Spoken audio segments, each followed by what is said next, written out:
wabarakatuh. Perkenalkan, nama saya Fadia Anis Aziza dari kelas 7D Ummu Kulsum yang akan membacakan kultum tentang adab-adab membaca Al-Quran. Al-Quran adalah firman Allah. Karena ia adalah firman Allah, tentu Al-Quran adalah sesuatu yang sangat mulia sekali. Al-Quran berasal dari pencipta alam semesta yang berisi bimbingan, hidayah, peringatan, dan sesuatu yang bermanfaat dalam kehidupan kita. Bahkan Al-Quran lebih kita butuhkan daripada segala-galanya dari kehidupan di dunia ini. Maka dari itu, kita harus memuliakan Al-Quran. Dan juga ketika kita membaca Al-Quran, kita harus memiliki adab-adab. Salah satunya adalah satu, membaca di atas kesucian. Disebutkan dalam sebuah hadis, Inni karihtu an azkurallaha ala ghairi dhaharah. Sesungguhnya aku tidak menyukai untuk berzikir kepada Allah dalam keadaan tidak suci. Hadis riwayat Abu Daud. Nah, membaca Al-Quran adalah merupakan zikir yang paling utama di sisi Allah Subhanahu wa Ta'ala. Maka dari itu, upayakan ketika kita membaca Al-Quran berada di atas kesucian. Apakah berarti kalau kita tidak berada di atas kesucian, kita tidak boleh membaca Al-Quran? Maka jawabannya adalah boleh. Berdasarkan hadis Aisyah radhiyallahu anha, wa kana Rasulullah sallallahu alaihi wasallam yadhkurullaha ala kulli ahyani. Adalah Rasulullah Shallallahu Alaihi Wasallam berzikir kepada Allah setiap saat. Hadis riwayat Muslim.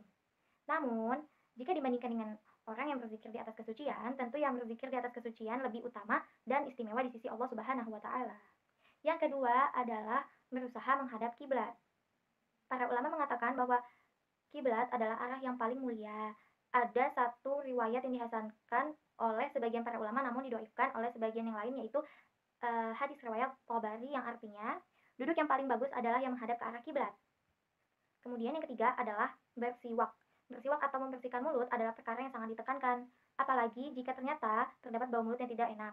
Hal ini karena ketika kita membaca Al-Quran, malaikat mendekati kita. Sebagaimana disebutkan dalam sebuah hadis Nabi Shallallahu Alaihi Wasallam, Innal abda idza tasawwak, thumma qama yusalli qamal malakul khalfah, fatasamma'a li qira'atihi, fayadnu minhu aw kalimatan nahwaha hatta yadha'a fahu ala fihi fama yakhruju min fihi syai'un minal Qur'an illa sara fi jawfil malak fatahhiru afwahakum lil Qur'an.